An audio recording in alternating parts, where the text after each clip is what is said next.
है। और समय रहते यदि हमने इन्हें अच्छे संस्कार नहीं दिए तो मान करके चलना कि हम इन बच्चों के भविष्य ही इनका नहीं बिगड़ेगा, हमारा बुढ़ापा भी बड़े खतरे में चला जाएगा। जीवन अच्छा दीजिए। यदि घर में जैसा चरित्र आप जिएंगे बच्चा वैसा ही चरित्र अपने जीवन में। मैंने कहा एक बात बताओ, क्या तुम्हारे मम्मी पापा में झगड़ा होता है? बोले महाराज रोज झगड़ा होता है। उसी की तो पिक्चर हम अपने आप में, जैसा आप चाहते हैं कि मेरा बच्चा एक आदर्श बच्चा बने, तो माँ बाप से निवेदन है कि तुम्हें भी अपने जीवन में कुछ आदर्श स्थापित करना होंगे। यदि आपका जीवन अच्छा नहीं है, आपके जीवन में यदि पवित्रताएं नहीं है, आपका जीवन यदि अनुशासित और मर्यादित नहीं है, तो ख्याल निकाल दीजिए कि आपकी औलाद मर्यादा पुरुषोत्तम राम बन करके खड़ी होगी। ये केवल एक ख्याली पुलाव है। हमें आज के बच्चे इतने होशियार हैं, इतने होशियार हैं कि जो अकल तुम लोगों को 18 साल में आई है वो अकल बच्चों को 5 साल में आ गई है। ध्यान रखिए, इतनी आज एक्स्ट्रा हो गई है आज की ये जनरेशन, इतनी ज्यादा आधुनिक हो गई है, इतनी ज्यादा आगे बढ़ चुकी है युवा पीढ़ी। मैंने एक बच्चे से पूछा, वही 10 साल का बच्चा होगा, मैंने कहा एक बात बताओ, अपने देश में एक कानून है कि लड़के की शादी की उम्र 21 साल हुआ करती है और लड़की की उम्र 18 साल हुआ करती है। मैंने कहा बच्चे बताओ ऐसा क्या होता है?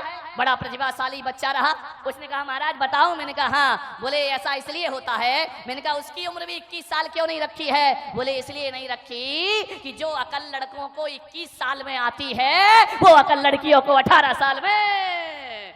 कितने होशियार बच्चे हो गए मेरे भाई। एक टीचर ने बच्चे से पूछा कि बेटा बताओ पैजामा एक वचन होता है कि बहुवचन होता है? बच्चे ने कहा सर जी ऊपर से एक वचन होता है, नीचे से बहुवचन होता है। बहुत होशियार पीढ़ी हो गई है ये, इतनी होशियार हो गई है। ऐसे ऐसे प्रश्न करते हैं ये बच्चे कि हमारे पास कोई उत्तर। ध्यान रखना, अब इस देश में बुद्धू बच्चे पैदा होना बंद हो चुका है। इस देश में गंवार बच्चों ने पैदा होना बंद कर दिया है।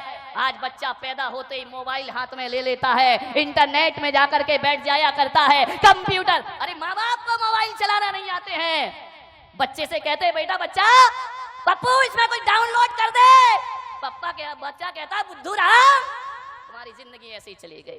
ध्यान, बड़े होशियार हो गए ये बच्चे, बहुत होशियार। इन्हें सिखाने की जरूरत नहीं है, बहुत सोच सीख चुके हैं।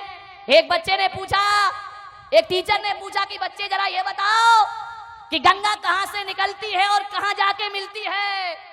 बच्चा बड़ा होशियार था। बच्चे ने कहा हमारे पिताजी ने कहा है कोई कहीं से निकले किसी से मिले तुमको कुछ लेना देना नहीं है, इस लफड़े में बिल्कुल मत पड़ना, कौन कहां से मिला और कहां किससे जाकर के मिला। एक बच्चा और था, बोले मैं बताऊं? बोले बताओ। बोले गंगा दोपहर को 12 बजे अपने घर से निकलती है और कौन बोला उमेश भिंडी से जाके मिलती है। ध्यान रखिए, विचार करें। यहाँ बहुत होशियार हो गए हैं बच्चे। कितना भी सिखाओ ये सीखने वाले नहीं हैं।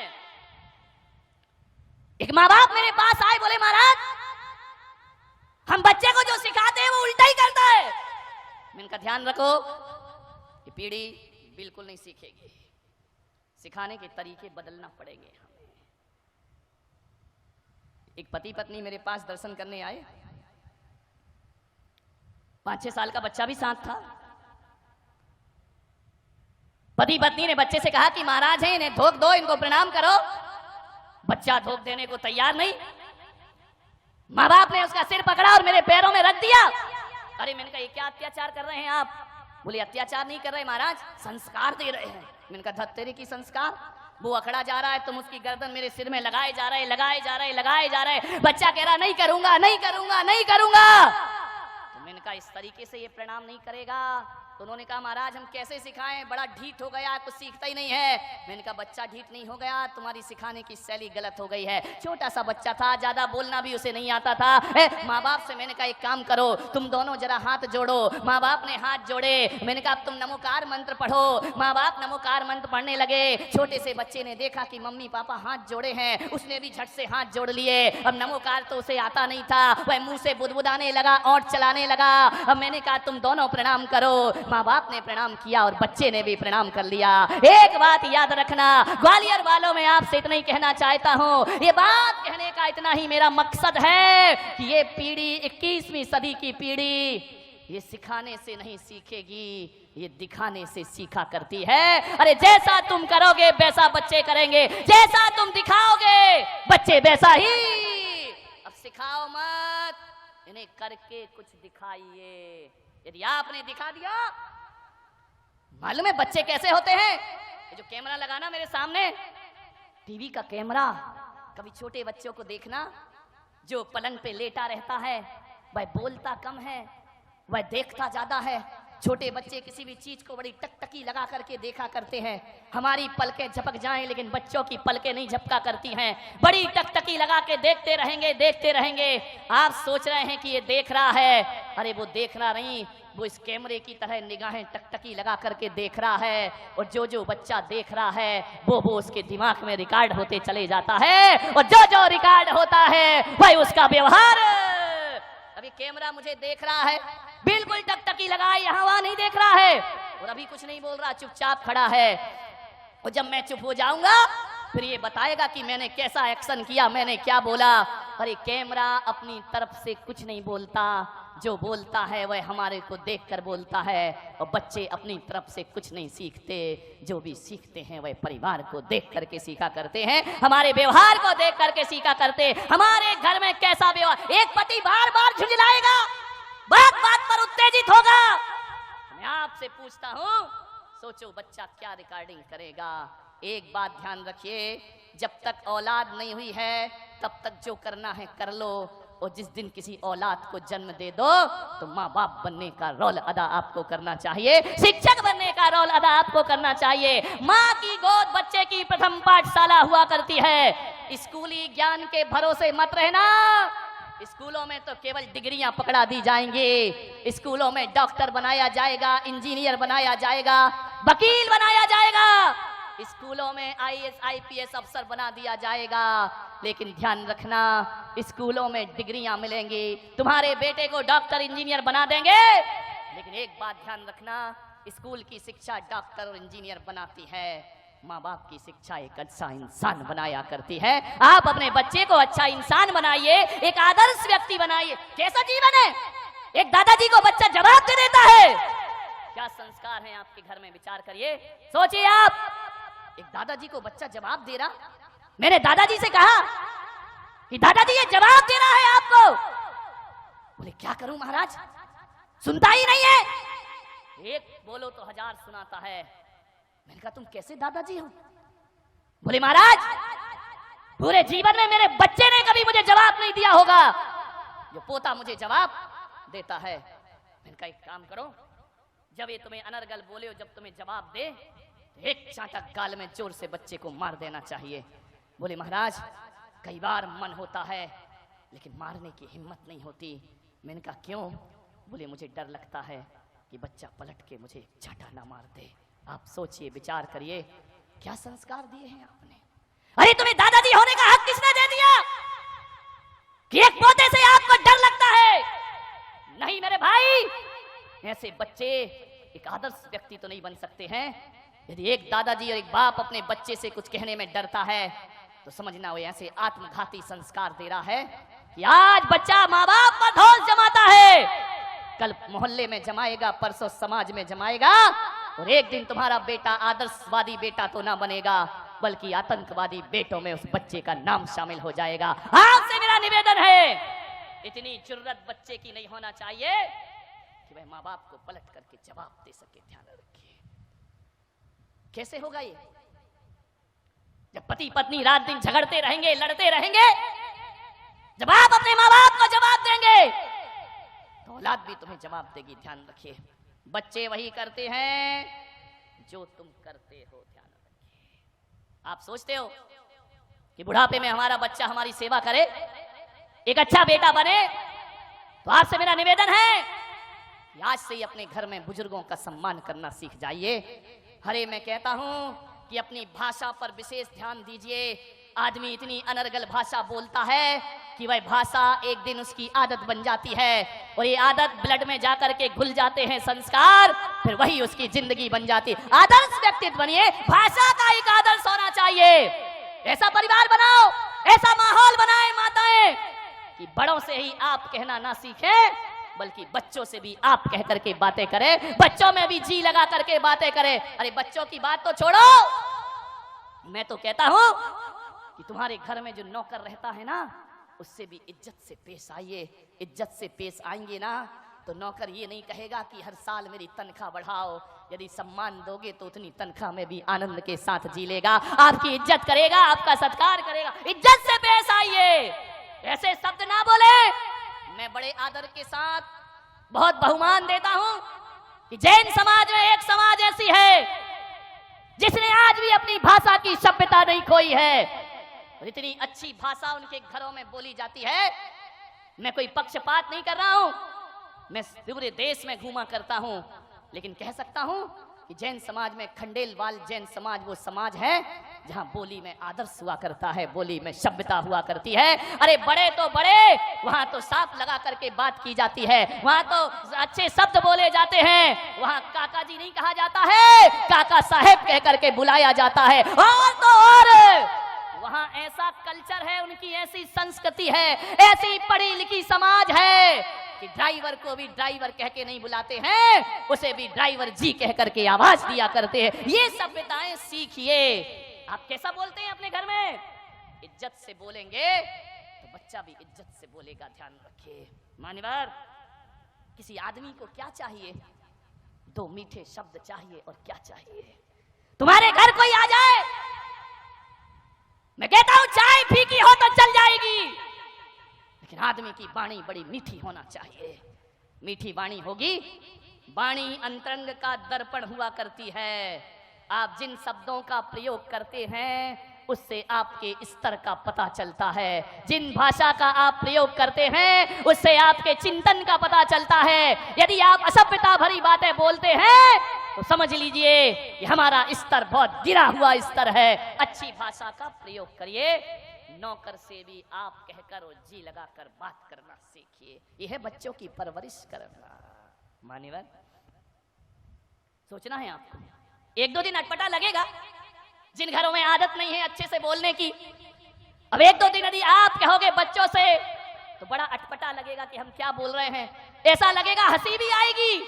लेकिन आप इस हंसी से मत घबराएं, दो चार दिन बुरा लगता है और एक दिन यही शब्द हमारे जीवन की आदत बन जाया करते हैं। और आज जो बुरा लग रहा है, दो लोग घर के हंसेंगे, कोई बात नहीं है, लेकिन कल जो हंसने वाले हैं वही तुम्हारा आदर्श व्यक्तियों में नाम लेंगे, वही तुम्हें इज्जत से बात करेंगे। इसलिए कभी भी राजस्थान में, मारवाड़ में आप जाइए, जोधपुर में जाइए, वहां तो मेरे भाई गाली भी बड़ी अदब से दी जाती है। वहां कुत्ते को कुत्ता नहीं कहा जाता, वहां कुत्ता सा कह करके बुलाया जाता है। गाली भी देना है, कोई आ जाए मेहमान तो कहा जाता है पधारो सा, और जाता है तो कहा जाता है पधारो सा। कोई नहीं कहता कि अब आप जाइए।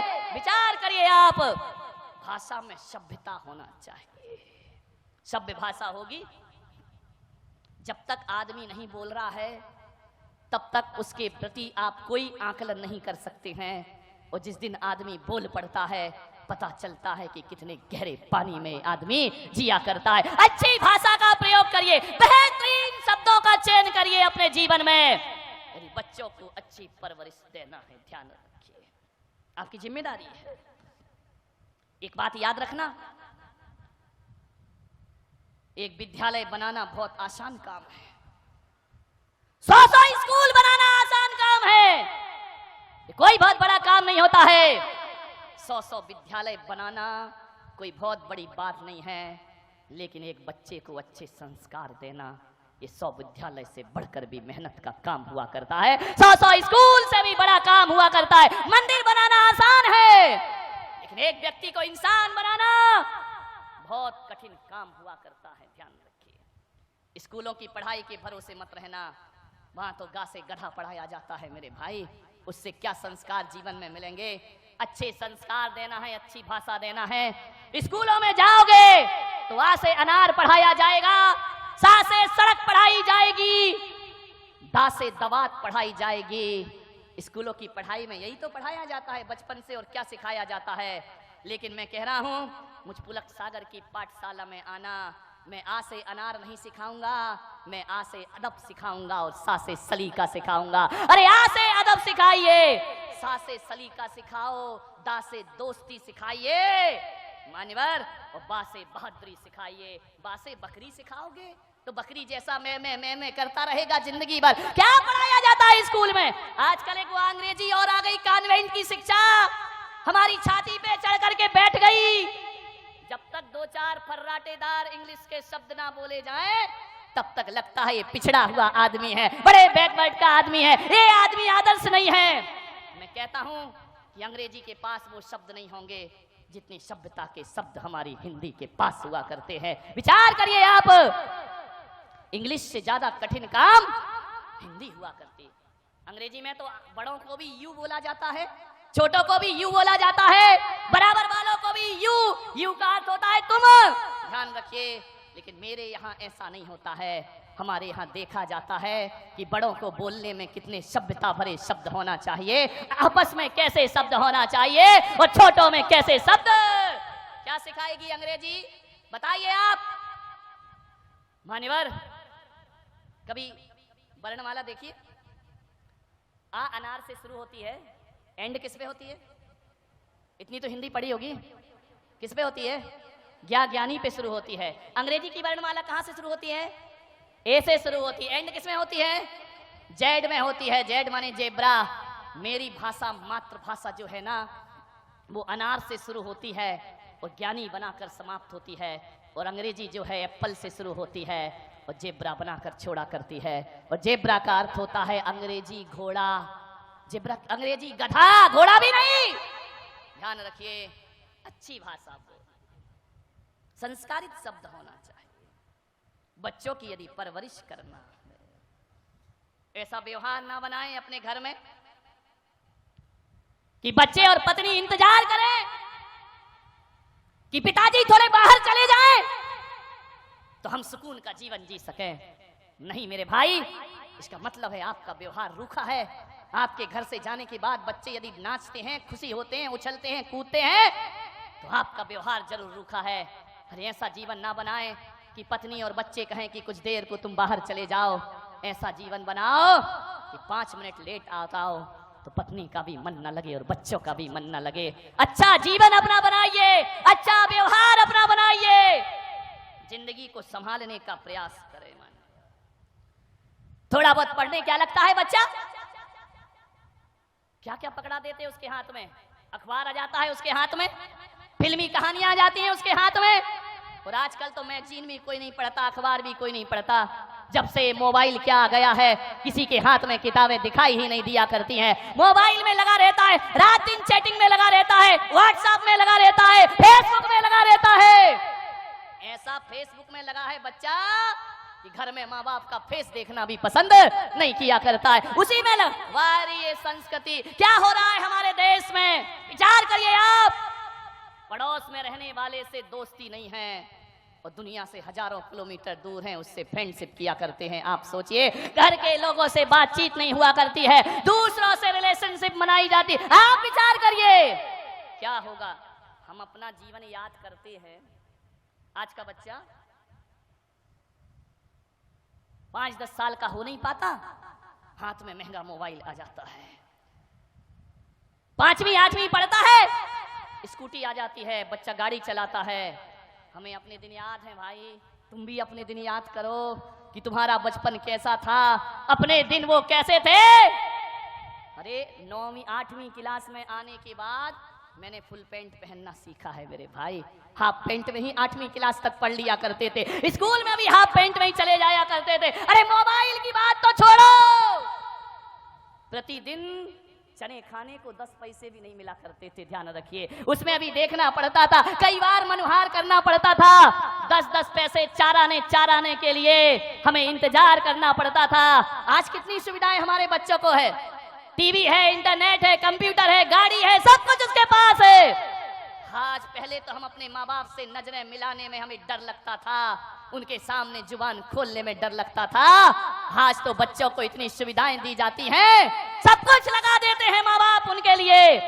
पहले इतने लाड़ प्यार से कोई राजा रानी के बच्चे पला करते थे, जैसे आज साधारण लोगों के बच्चों का लालन पालन हो रहा है। बहुत अमीर लोगों के बच्चे होते थे जो बड़े लाड़ प्यार से पढ़ाए जाते थे, उन्हें बाहर पढ़ने भेजा जाता था। आज तो हर माँ बाप अपने बच्चों को बाहर भेज देता है कि उसका करियर बनना चाहिए, उस बच्चे का भविष्य बनना। कितनी सुविधाएं बच्चों को दी गई हैं भाई, मैं विरोध नहीं कर रहा हूं, दो, तुम्हारा लाडला है, कोई दिक्कत नहीं है, सारी सुविधाएं दीजिए, लेकिन मैं सावधान कर रहा हूं, आने वाले वक्त के लिए समय से पहले हमें सुविधाओं के साथ साथ अच्छे संस्कार भी हमें देना पड़ेंगे।